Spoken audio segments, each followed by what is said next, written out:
Hello everyone, कैसे हैं आप सब। आशा करते हैं आप लोग अच्छे होंगे, तैयारी अच्छा से चल रहा होगा। आज के इस क्लास में हम लोग जो है यहाँ पे मैथ का क्षेत्रमिति का क्वेश्चन लेकर आए हैं, वीवीआई क्वेश्चन। और ये सारा क्वेश्चन जो है आपका क्वेश्चन बैंक से लिया गया है। तो क्वेश्चन बैंक का सोल्यूशन देखेंगे चैप्टर वाइज। तो इस चैप्टर वाइज सीरीज में हम यहाँ क्षेत्रमिति शुरू करने वाले हैं। तो चलिए हम शुरुआत करते हैं। उम्मीद करते हैं ये क्लास आपको अच्छा आएगा। चलिए शुरुआत करते हैं सीधा प्रश्न से। ये रहा आपके पास प्रश्न, इस प्रश्न का आंसर दीजिए।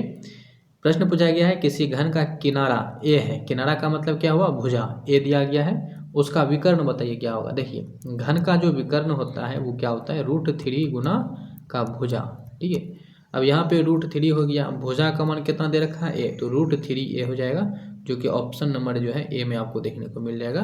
तो इसका सिंपल सा आंसर ए हो जाएगा। यानी कि यदि ये सूत्र याद है तो आपको आसानी से बन जाएगा।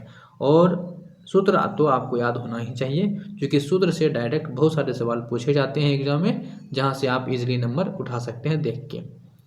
ये फार्मूला देखिए, ये भी यहाँ भी फार्मूला पूछा गया है। शंकु का आयतन यहाँ बताना है आपको कि शंकु का आयतन क्या होता है। देखिए शंकु का आयतन क्या होता है, 1/3 πr²h। ठीक है, πr²h, ये इसका फार्मूला होता है शंकु का आयतन का, जो कि ऑप्शन नंबर बी में जो है आपको देखने को मिल जाएगा। ठीक है, तो फार्मूला याद रखना है। नेक्स्ट सवाल देखिए, यहाँ पे आपको बनाना है, बहुत ही अच्छा प्रश्न है। चलिए इस पे आप ध्यान दीजिए।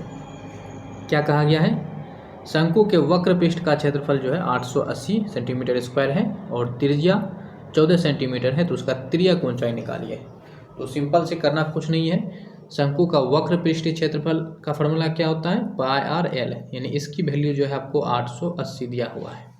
अब बस बैठा के निकाल दीजिए। तो पाई का मान हो जाएगा 22/7 और त्रिज्या चूँकि यहाँ पे 14 दिया हुआ है और एल तो हमको निकालना ही है। ठीक है, अब यहाँ से देखिए ये हो गया 880, 7 दूनी का 14 और 22 दूनी 44, 44 दूनी 88, यानी 20 निकल के आपका यहाँ आ जाएगा। एल का मान कितना, 20 आ जाएगा निकल के। देख लीजिए 20 कहाँ पे है, तो ऑप्शन नंबर जो है आपका यहाँ बी में 20 दिया हुआ है। करेक्ट हो जाएगा ऑप्शन नंबर बी। नेक्स्ट प्रश्न आइए। देखिए वीडियो पसंद आ रहा हो तो लाइक जरूर कर देंगे। डाउट रह जाए या कोई सवाल हो तो कमेंट में अपना लिख दीजिए, उसका भी सोल्यूशन दे देंगे। समान ऊंचाई, यहाँ पे पॉइंट है, ऊंचाई क्या है, समान है। दो बेलनों के आयतनों का अनुपात कितना है, 9:16 है। ठीक है, तो उनके वक्र पृष्ठ के क्षेत्रफलों का अनुपात क्या होगा। देखिए फार्मूला को समझिएगा, उसके बाद ये बनना आसान, बहुत सिंपल फार्मूला है, बनने में कोई दिक्कत नहीं। आयतन दिया हुआ है, क्षेत्रफल पूछा है, यानी कि ऊपर से नीचे की तरफ घट रहा है। तो हमको इसका करना कुछ नहीं रहता है, आपको केवल जो है जो इतना दिया हुआ है इसका रूट निकाल दीजिए। तो ये हो जाएगा 3/4, यानी कि 3:4, ऑप्शन नंबर सी हो जाएगा। ऐसे बना सकते हैं, लेकिन समझाने के लिए थोड़ा सा डिटेल में आपको समझाते हैं, समझिए।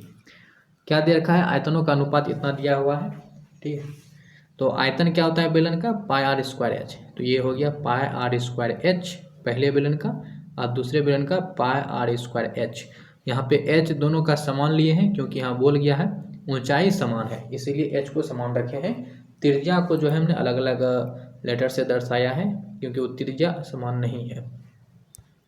अब जरा समझने का प्रयास कीजिएगा। ये सेम टू सेम पाई खत कैंसिल, h कैंसिल, बचा क्या आपके पास, r²/r², और इसकी वैल्यू कितना दे रखा है, 9/16। ठीक है, ये अनुपात को हम बटे में लिख सकते हैं।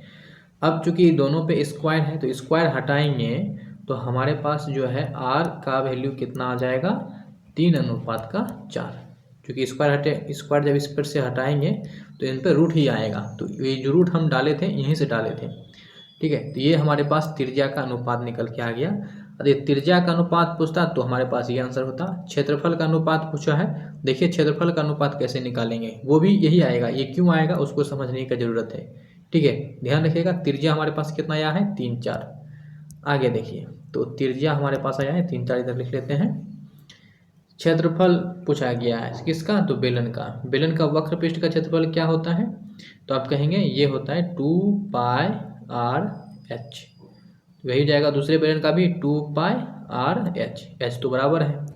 अब यहाँ से समझिए, 2π इसमें भी 2π इसमें भी कैंसिल, h इसका और h इसका दोनों का समान है, कैंसिल। तो बचा क्या, r और r, और यही रेशियो यहाँ पे दिया हुआ निकाले थे हम लोग, इसीलिए इन दोनों का क्या होगा, समान होगा, जो कि ऑप्शन नंबर आपको सी में दिया गया है। ठीक है, तो इस तरह से ऑप्शन नंबर सी आपका सही होगा।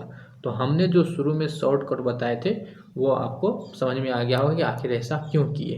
ठीक है, तो इस सवाल के इस तरह से आंसर निकाल सकते हैं। प्रैक्टिस करेंगे तो ये सब कोई बड़ी बात नहीं है, शॉर्टकट बना सकते हैं।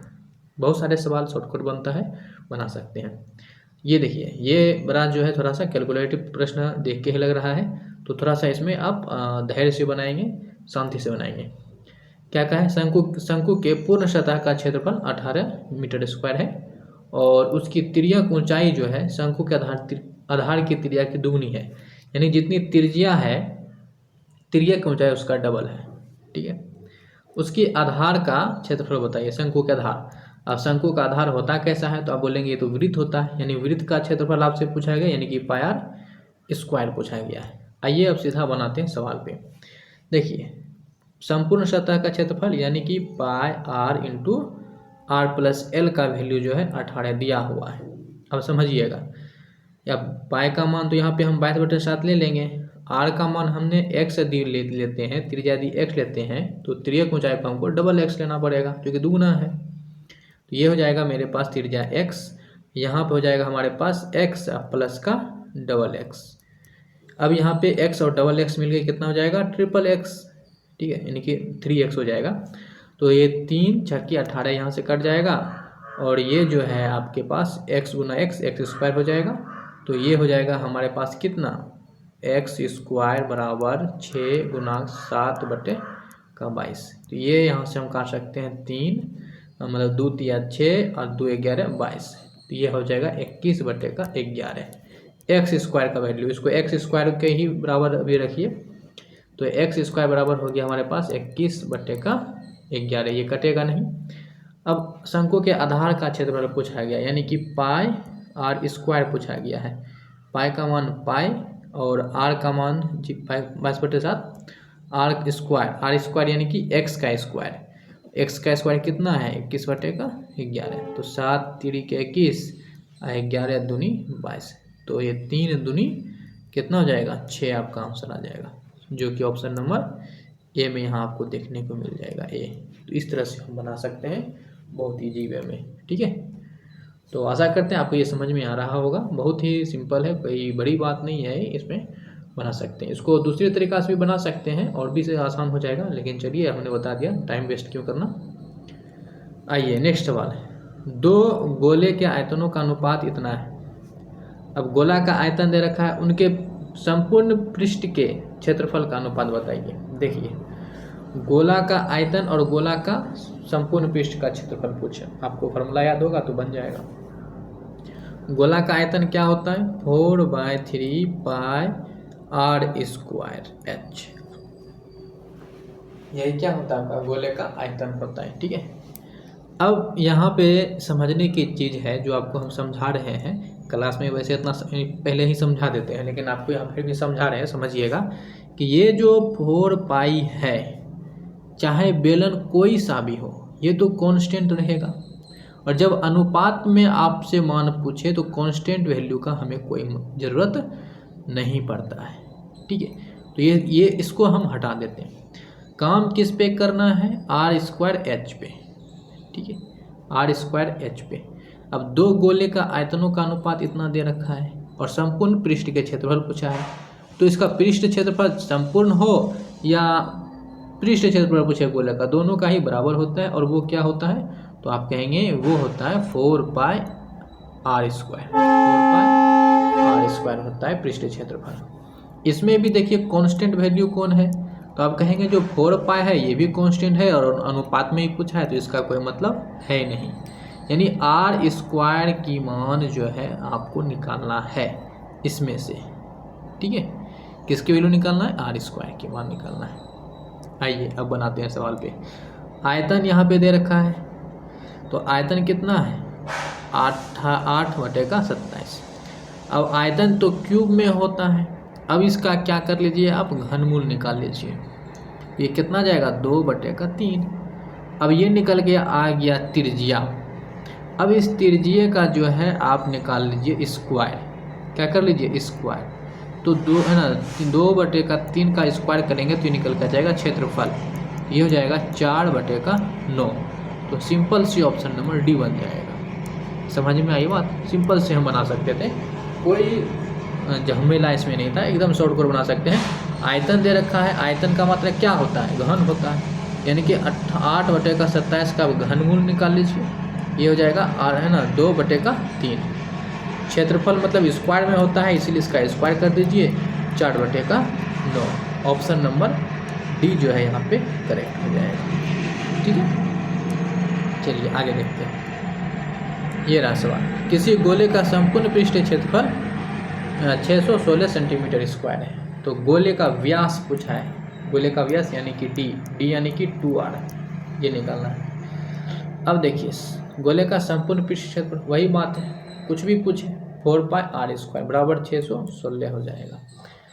अब यहाँ पे 2r की वैल्यू निकालना है, तो क्या हो जाएगा समझिए, यहाँ पे काट दीजिए आप, 4 से इसको काटिए, तो 4 एकम 4, 4 पचे 20, 4 चौके 16, 156 आ गया।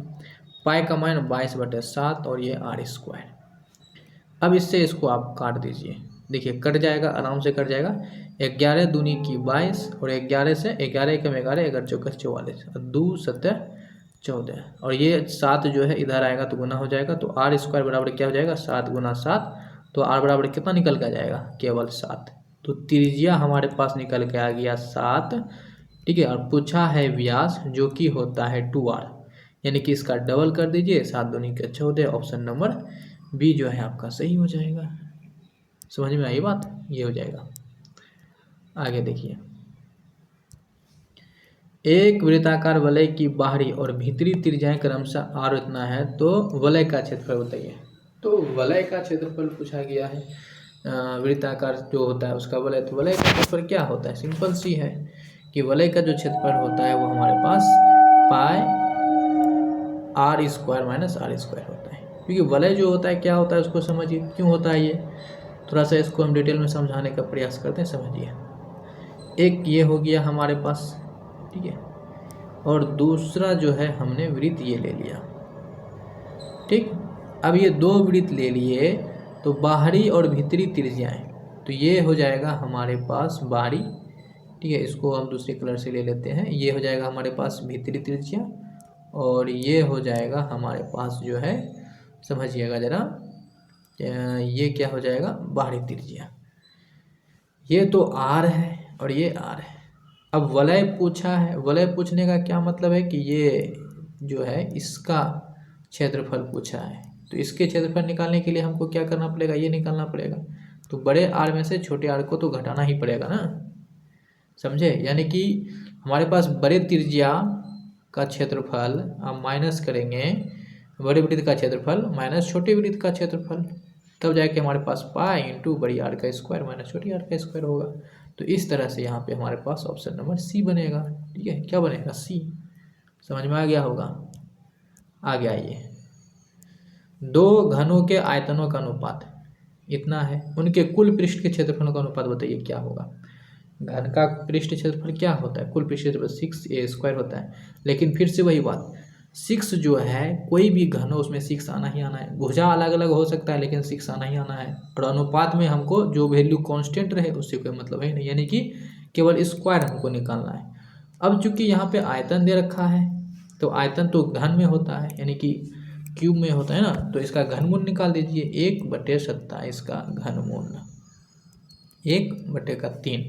ये क्या निकल के आ जाएगा? ये आपका त्रिज्या यानी कि भुजा निकल के आ जाएगा। यहाँ तो इसका भुजा होता है, घन का भुजा ही होता है, तो भुजा निकल के आ जाएगा। और क्षेत्रफल पूछा है, तो क्षेत्रफल तो स्क्वायर में होता है, तो 1/3 का स्क्वायर निकाल दीजिए, 1/9, 1:9 हो जाएगा। ऑप्शन नंबर सी।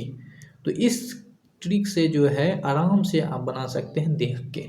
हम जो समझाना चाह रहे हैं उसको समझिए, बहुत ही ईजिली वे में हम सवाल को सॉल्व कर सकते हैं। कर रहे हैं, आप देख भी रहे हैं, तो सिंपल सी हो गया हमारे पास 1:9। ऑप्शन नंबर सी। चलिए, ये रहा आपके सामने प्रश्न। एक गोले की त्रिज्या इतना है, उसका आयतन बताइए। देखिए, त्रिज्या तो r होता है, लेकिन त्रिज्या जो है हमारे पास डबल करके दे रखा है, और आयतन पूछा गया, तो आयतन भी हम क्या कर देंगे, देख लेते हैं क्या होता है आयतन। तो गोले का आयतन क्या होता है? 4/3 πr3। ठीक है, अब यहाँ पे समझिए, अब यहाँ पे समझिएगा, ये हो गया 4/3 आर का मान कितना है 2r है, तो 2r का क्यूब कर दीजिए। 2r का क्यूब करेंगे तो ये हो जाएगा 8r का क्यूब, तो 8 चौका 32, यानी 32/3 पाई आर क्यूब, ये होगा, जो कि ऑप्शन नंबर आपके पास कहाँ दे रखा है, ए में ही दिया हुआ है। ठीक है, तो इस प्रश्न का करेक्ट आंसर क्या हो जाएगा, ऑप्शन नंबर ए। सी और डी इसका गायब है और उससे कोई मतलब है भी नहीं, तो option number A correct answer हो जाएगा। ठीक है, चलिए, तो ये रहा, हमने कुल 10 क्वेश्चन किए। आप बताइए आपको ये डिस्कशन कैसा लगा, सॉल्यूशन कैसा लगा, कमेंट करके बता सकते हैं, अपने डाउट पूछ सकते हैं। मिलेंगे नेक्स्ट वीडियो में, तब तक के लिए जय हिंद, बाय बाय।